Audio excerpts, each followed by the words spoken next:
Simply put, the Final Fantasy series has been the most successful and innovative in video game history. The games have captured fans by always staying on the cutting edge of technology and storytelling. Final Fantasy X is no exception. As usual, the game has a completely new storyline and a new combat system.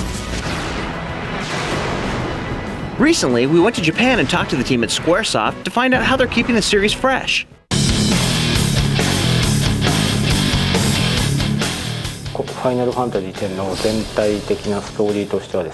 Final Fantasy X takes place in a big city called Zanarkand.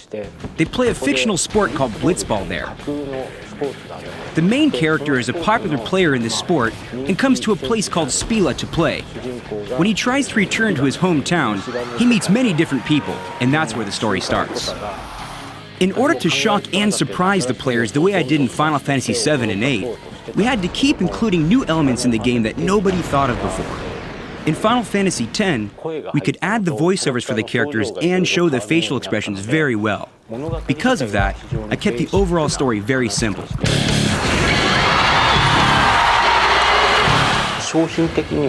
For the theme of Final Fantasy X, all of us wanted to create something that other companies hadn't done. That was our main goal. Independence is the main theme for the story. Independence from society or parents as you grow up.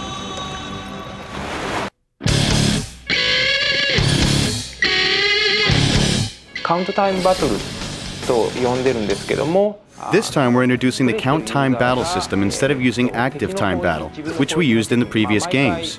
In this system, the player can stop time during any part of the battle. Then the player can open up a window on the screen that shows the order of attacks. So the player can play strategically by seeing which monsters are going to attack and which characters will be able to attack. I want the player to enjoy the strategy of the game. For the hardcore gamers who enjoy the battle scenes, we created something called spheres, which you receive by attacking monsters. This item allows your character to advance more quickly. For example, when you damage a monster 1.5 times more than his hit points, you can receive more spheres. This way the game maniac can be satisfied by rewarding them with faster going characters. Go with the flow. For the normal player, if they memorize the monster's characteristics, they can finish the battle scenes quicker. That's what we were considering when we created the battle system for this game. We took into account both audiences. By the end of the game, you will have 7 characters in your group, so we gave each character a special skill. A flyer! That's your department, right? Why don't we let our summoner show us what she's made of? This way the player has to utilize each of the different characters. Nothing to fear, the hero's here! I want the player to think about each character's skills when you battle a strong monster, so you know which character should fight against which monster.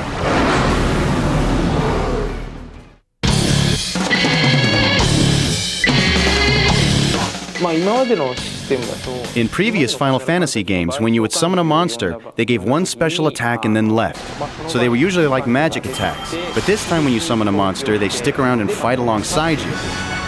Please, fight with us! The summoned monsters are very important for the storyline, so I thought that the player might enjoy seeing them in a battle scene.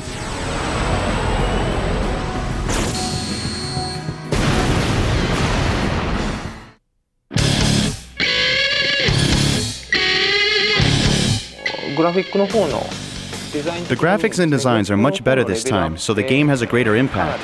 A new element that we introduced is an event scene. You will usually see these when you are fighting with a boss.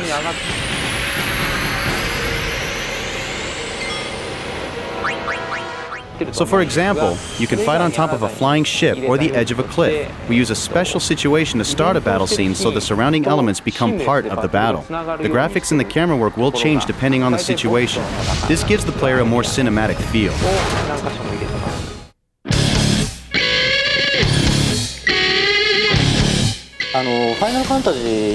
In the Final Fantasy series, we don't limit ourselves to just orchestral music or rock or jazz. We use any kind of music that we think is interesting. We use an orchestra and a chorus, as we have in the previous Final Fantasy games.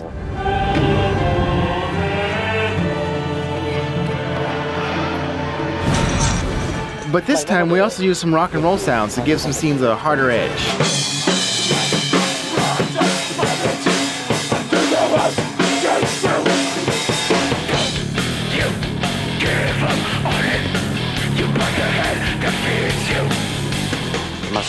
There's a song in Final Fantasy X sung by a folk singer named Riki. She lives on an island south of Japan called Amami. We asked her to sing the main theme song in Final Fantasy X.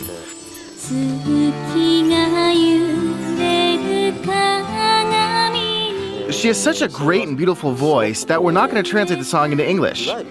Even though the American audience is not going to know what she is singing about, they should grasp the feelings and emotions she's trying to get across. I'm looking forward to see what you think about it. And of course, the song will be on the US soundtrack.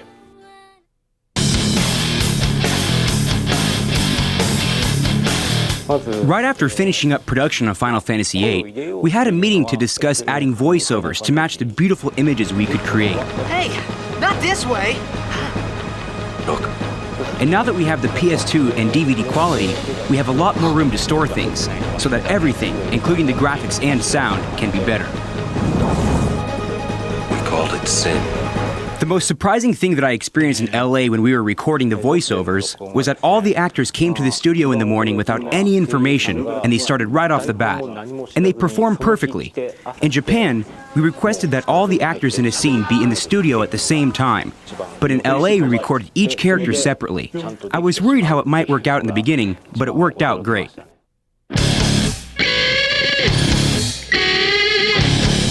We have been using motion capture since Final Fantasy VIII.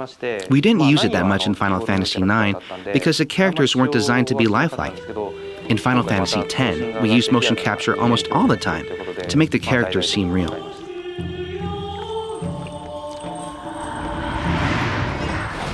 Now that we have the power of the PS2, we were able to have better definition in the battle scenes, with smoother movement and facial expressions for the characters.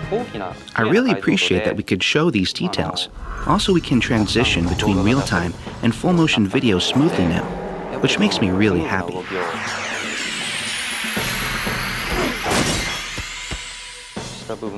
The most challenging part was, well, actually there were a lot of challenges. Particularly getting the details of facial expressions and the movement of hair and clothing. The time it took for a scene depends on the complexity of that scene. The shortest time was 2 to 3 weeks. Most of the time, though, it takes about 1 or 2 months. The longest scene we rendered took about half a year. With all the work that's gone into it, Final Fantasy X is sure to blow away longtime fans of the series and new players alike. The Squaresoft team is excited about the game, and so are we.